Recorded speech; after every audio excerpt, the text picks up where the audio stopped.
സമയപരിധി വെച്ചോ സഹായം എന്നുള്ളതാണ് ചോദ്യം. അതേ സമയപരിധി വെച്ച് തന്നെയാണ് സഹായം എന്നുള്ള കാര്യത്തിൽ തർക്കമില്ല.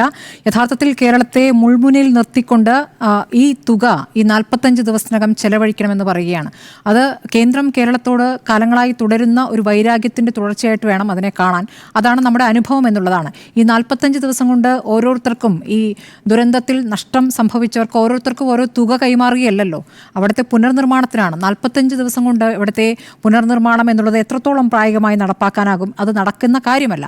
അതുകൊണ്ടാണ് അത് പ്രായോഗികമല്ല, ഭയപ്പെടുത്തുന്നതാണ് എന്ന് മന്ത്രി പി രാജൻ പറഞ്ഞത്. അതോടൊപ്പം തന്നെ ധനമന്ത്രി പറയുന്നു ഒരു സമയത്തിൻ്റെ കാര്യത്തിലൊരു ചർച്ച നടത്താൻ പോകുന്നു എന്ന്.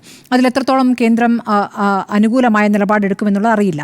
ഇപ്പോൾ പ്രധാനമന്ത്രി, നമുക്കറിയാം, ദുരന്തം കഴിഞ്ഞ് ഇവിടേക്ക് വരുന്ന ഘട്ടത്തിൽ പ്രധാനമന്ത്രി എല്ലാം നടന്നു കാണുന്നു, കുഞ്ഞുങ്ങളെ അടക്കം എടുത്ത് ആശുപത്രിയിൽ പോയി സാന്ത്വനിപ്പിക്കുന്നു. അതിനുശേഷം ഒരു തരത്തിലുള്ള സാങ്കേതികമായ തടസ്സങ്ങളും പണം കിട്ടുന്ന കാര്യത്തിൽ ഉണ്ടാകില്ല എന്ന് ഉറപ്പ് നൽകുന്നു. അന്നത്തെ വാർത്ത എന്തായിരുന്നു എന്ന് വെച്ചാൽ, അന്ന് പ്രധാനമന്ത്രി നടക്കുന്ന അത്രയും ദൂരം മുഖ്യമന്ത്രി നടന്നിട്ടില്ലല്ലോ എന്നുള്ളതായിരുന്നു. ദുരന്തം നേരിട്ട് കാണാൻ അത്രയും നടന്നില്ല മുഖ്യമന്ത്രി എന്നുള്ളതായിരുന്നു വലിയ വിമർശനമായി ഉയർത്തിയിരുന്നത്. അപ്പോൾ അത്രയും നടന്ന് പൂർണ്ണമായി കണ്ടുപോയ പ്രധാനമന്ത്രി പിന്നെ അക്കാര്യത്തിൽ പാലിച്ചിരിക്കുന്ന ഈ മൗനം ഇത്ര കാലമായി തുടരുകയാണ് എന്നുള്ളതാണ്. അപ്പോൾ ഇവിടെ വന്ന് 45 ദിവസത്തിനുള്ളിൽ തുക ചെലവഴിക്കണമെന്നാണ് ഇപ്പോൾ കേന്ദ്രം പറഞ്ഞുകൊണ്ടിരിക്കുന്നത്. കെട്ടിടങ്ങൾ, വീടുകൾ, വിദ്യാലയങ്ങൾ, ഇതിനൊക്കെ ഉള്ള സംവിധാനത്തിലുള്ള സഹായമാണ് ചോദിച്ചിരിക്കുന്നത്. വായ്പ നമ്മൾ ഒരു വശത്ത് ചോദിച്ചിട്ടുണ്ട്. വായ്പ മാത്രമല്ല, അതല്ലാതെ നമുക്ക് തരേണ്ട, നമുക്ക് അവകാശപ്പെട്ട തുക നൽകിയിട്ടില്ല എന്നുള്ളതാണ്. അതിൻ്റെ രീതി നോക്കുകയാണെങ്കിൽ ഈ ദുരന്തത്തിൽ സംസ്ഥാന സർക്കാർ 3 സ്രോതസ്സുകളിൽ നിന്നുള്ള പണം ആവശ്യപ്പെട്ടിരുന്നു. ഏറ്റവും ആദ്യം റെസ്ക്യൂ ആൻഡ് റീഹാബിലിറ്റേഷൻ ചെലവുകൾക്ക് ദുരന്ത പ്രതികരണ നിധിയുടെ മാനദണ്ഡങ്ങൾക്കനുസരിച്ചുള്ള അധിക സഹായം ആവശ്യപ്പെട്ടു. അത് 200 കോടിയിലധികം ഒരു തുകയാണ് നമ്മൾ ആവശ്യപ്പെട്ടിരുന്നത്. അതന്ന് ഗ്രാൻഡായി ആവശ്യപ്പെട്ടെങ്കിലും അത് നൽകിയില്ല. 2, പഠിച്ചു വരൂ എന്ന് പറഞ്ഞു. അപ്പോൾ ചിട്ടയായ പഠനം നടത്തിയ ശേഷം തയ്യാറാക്കിയ പുനരധിവാസ ചെലവുകൾ കൃത്യമായി നൽകുന്നു. അതിൽ post disaster need assessment PNDA report പ്രകാരം റിക്കവറി ആൻഡ് റീകൺസ്ട്രക്ഷന് വേണ്ട ദേശീയ ദുരന്ത പ്രതികരണ നിധിയുടെ റിക്കവറി ആൻഡ് റീകൺസ്ട്രക്ഷൻ വിൻഡോ വഴിയുള്ള 2000 കോടി രൂപയുടെ സഹായം. അതാണ് ഇപ്പോഴും ധനമന്ത്രിയും മുഖ്യമന്ത്രിയൊക്കെ ആവർത്തിച്ച് പറയുന്നത്. നമ്മൾ ആവശ്യപ്പെട്ട 2000 കോടി അത് തന്നിട്ടില്ല. യഥാർത്ഥത്തിൽ അതാണ് ഈ ടൗൺഷിപ്പുകളുടെ നിർമ്മാണത്തിന് വേണ്ടി ആവശ്യപ്പെട്ടിരുന്നത്. അത് ഇതുവരെ നൽകിയിട്ടില്ല.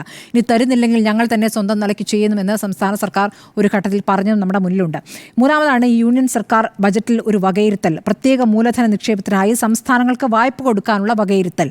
ഈ ദുരന്ത ഘട്ടങ്ങളിൽ തകരുന്ന പൊതു പശ്ചാത്തല സൗകര്യങ്ങളുടെ പുനർനിർമ്മാണത്തിന് വേണ്ടിയുള്ള വകയിരുത്തൽ. അത് ലോൺസ് ആൻഡ് അഡ്വാൻസ് എന്ന കണക്ക് ശീർഷകത്തിലാണ് നമുക്കത് കിട്ടുക. അത് ഗ്രാന്റ് അല്ല, വായ്പയാണ്.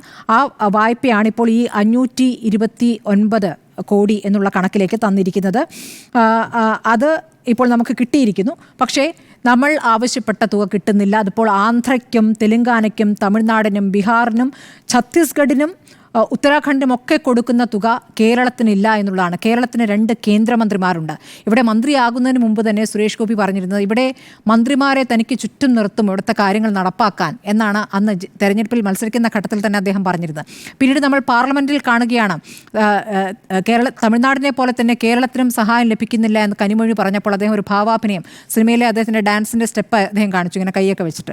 അപ്പോൾ ഇതൊക്കെയാണ് നമ്മൾ ഇവിടെ നിന്ന് പോയ കേന്ദ്രമന്ത്രിമാരിൽ കാണിക്കുന്ന സമീപനം. അദ്ദേഹം മനുഷ്യത്വത്തെക്കുറിച്ചും മനുഷ്യാവകാശങ്ങളെക്കുറിച്ചൊക്കെ ഇവിടുത്തെ ദളിത് പിന്നാക്ക ആദിവാസി വിഭാഗത്തിനൊക്കെ കിട്ടുന്നതിനെ കുറിച്ചൊക്കെ, അല്ലെങ്കിൽ ആ വകുപ്പ് തന്നെ തനിക്ക് തരൂ എന്നൊക്കെ കരഞ്ഞൊക്കെ പറയുമ്പോൾ ഇവിടെ കരഞ്ഞുകൊണ്ട് നിൽക്കുന്ന ഒരു ജനത വയനാട്ടിലുണ്ട്. അവർക്ക് വേണ്ടി ഇവിടുത്തെ കേന്ദ്രമന്ത്രിമാർ എന്ത് ചെയ്യുന്നു എന്നുള്ള ചോദ്യം അവർ കേൾക്കേണ്ടി വരും. അവിടെയാണ് ഇപ്പോൾ കെ സുരേന്ദ്രൻ പറയുന്നത്, ഈ 50 വർഷം കഴിഞ്ഞിട്ട് അടച്ചാൽ മതിയല്ലോ എന്ന് പറയുമ്പോൾ അന്നിവിടെ ആരായിരിക്കും ഭരിക്കുക, ആരാണ് ഇത് തിരിച്ചടക്കേണ്ടി വരിക എന്ന രൂപത്തിൽ ഒരു പരിഹാസമാണ്. അപ്പോഴേക്കൊക്കെ BJP അധികാരത്തിൽ വരുമെന്നുള്ളതാണോ അദ്ദേഹം ഉദ്ദേശിച്ചതെന്ന് അറിയില്ല. അപ്പോൾ അങ്ങനെയൊക്കെയുള്ള പ്രതികരണങ്ങളിലേക്കാണ് പോകുന്നത്. അപ്പോൾ ഈ ഇതിനോടൊരു മനുഷ്യത്വപരമായ സമീപനം ഇവിടുത്തെ BJP നേതാക്കളും നടത്തേണ്ടതുണ്ട്. അങ്ങനെ നടത്തിയിട്ടില്ല എന്നുള്ളതാണ് നമ്മുടെ യാഥാർത്ഥ്യം. ഇവിടെ നിന്ന് പോയ കേന്ദ്രമന്ത്രിമാരുടെ പ്രതികരണം നമ്മൾ കണ്ടതാണ്. എന്തായാലും കേരളം കോടതിയിലേക്ക് പോയപ്പോഴും കോടതിയിൽ നിന്ന് പോലും നമുക്ക് കൃത്യമായ നമ്മൾ പ്രതീക്ഷിച്ച ഒരു സമീപനം കോടതിയിൽ നിന്നും ഉണ്ടായിട്ടില്ല. കേരളത്തിൻ്റെ ഭാഗം അങ്ങ് ചെയ്യൂ എന്നാണ് പറഞ്ഞത്. പക്ഷേ മറ്റു സംസ്ഥാനങ്ങളോട് കേന്ദ്രം നൽകിയിരുന്ന സഹായത്തെക്കുറിച്ചുള്ള ഒരു താരതമ്യം കോടതിയും നടത്തിയിട്ടില്ല എന്നൊരു യാഥാർത്ഥ്യം നമ്മുടെ മുന്നിലുണ്ട്. നേരത്തെ ഉണ്ണിബാലകൃഷ്ണൻ ചൂണ്ടിക്കാണിച്ച പോലെ രാജ്യം തന്നെ കണ്ട വലിയ ദുരന്തങ്ങളിലൊന്നാണ്. ആ നിലയ്ക്കുള്ള ആ വ്യാപ്തിയിൽ ഈ ദുരന്തത്തെ കാണാൻ കേന്ദ്ര സർക്കാർ തയ്യാറായിട്ടില്ല. അതിൽ രാഷ്ട്രീയമായ നിലപാടാണ് എടുത്തിരിക്കുന്നത് എന്നുള്ളതാണ്. ഈ ഘട്ടം വരെയും എന്നുള്ളതാണ് നമ്മുടെ മുന്നിലുള്ളത്. BJPയെ സംബന്ധിച്ച് കേരളത്തിൽ വിജയിക്കുക എന്ന ഉദ്ദേശമുണ്ട്. അതിൻ്റെ ഭാഗമായി പല കാര്യങ്ങളും അവർ ചെയ്തുകൊണ്ടിരിക്കുന്നു. അങ്ങനെയെങ്കിൽ ഈ കാര്യവും അവർക്ക് ചെയ്യാവുന്ന ഒരു കാര്യമായിരുന്നു. പക്ഷേ അങ്ങനെ ചെയ്തിട്ടില്ല എന്നുള്ളതാണ് BJP കേന്ദ്ര നേതൃത്വം നമ്മളോട് കാണിക്കുന്ന ഇരട്ടത്താപ്പ് അല്ലെങ്കിൽ വേറെ തരത്തിലുള്ളൊരു സമീപനം എന്നതിൻ്റെ ഏറ്റവും ഒടുവിലത്തെ ഉദാഹരണമാണ് ഇപ്പോൾ ഈ പറഞ്ഞിരിക്കുന്ന പണം തന്നല്ലോ, വായ്പയായിട്ടാണെങ്കിൽ 50 വർഷത്തെ താമസമുണ്ടല്ലോ തിരിച്ചടയ്ക്കാൻ എന്ന് പറയുമ്പോൾ 45 ദിവസത്തിനുള്ളിൽ അത് ചെലവഴിക്കണമെന്ന് പറയുന്നത് കേരളത്തെ പരിഹസിക്കുന്ന നിലപാടാണത്. ഇവിടെ കേരളത്തിൽ ഭരണപക്ഷവും പ്രതിപക്ഷവും ഒരുപോലെ തന്നെ പറയുകയാണ്. പരിഹസിക്കുന്ന നിലപാട്, അപമാനിക്കുന്ന നിലപാടാണ് എന്ന് ഒരുമിച്ച് പറയുകയാണ്. മാത്രമല്ല ഇന്നിപ്പോൾ കെ സുധാകരൻ്റെ ഭാഗത്തുനിന്ന് പതിവില്ലാത്ത രീതിയിലുള്ള പ്രതികരണം തന്നെ, വേണ്ടി വന്നാൽ ഒരുമിച്ചുള്ള സമരം എന്നതുപോലും ആലോചിക്കാം എന്ന രൂപത്തിലേക്ക് വരുന്നത്. അങ്ങനെ കേരളം ഒരുമിച്ച് നിൽക്കുന്ന ഒരു വിഷയമാണ്. അതിൽ കേരളത്തിലെ BJPയും ആ നിലയ്ക്ക് എടുക്കേണ്ട ഒരു സമീപനമുണ്ട്. അവരെ സംബന്ധിച്ച് അവിടെ പറഞ്ഞ് സാധ്യമാക്കുക എന്ന ഒരു ലക്ഷ്യമുണ്ടാകേണ്ടതാണ്. അതിനാണ് ഇവിടെ നിന്ന് പോയിരിക്കുന്ന കേന്ദ്രമന്ത്രിമാരുള്ളത്. മോദിയിൽ തന്നെ, അമിത്ഷായിൽ തന്നെ വലിയ സ്വാധീനമുണ്ട് എന്ന് പറയുന്ന സുരേഷ് ഗോപിക്ക് ഇക്കാര്യത്തിൽ ചില കാര്യങ്ങൾ ചെയ്യാനാകും. പക്ഷേ അദ്ദേഹം പാർലമെന്റിൽ കാണിച്ചതാണ് നമ്മുടെ മുന്നിലുള്ള യാഥാർത്ഥ്യം. അപ്പോൾ ഇത് സമയപരിധി വെച്ചിട്ടുള്ള സഹായമാണ്. ഒരു തരത്തിൽ കേരളത്തെ പരിഹസിക്കലാണ്, അപമാനിക്കലാണ് എന്ന കാര്യത്തിൽ തർക്കമില്ല.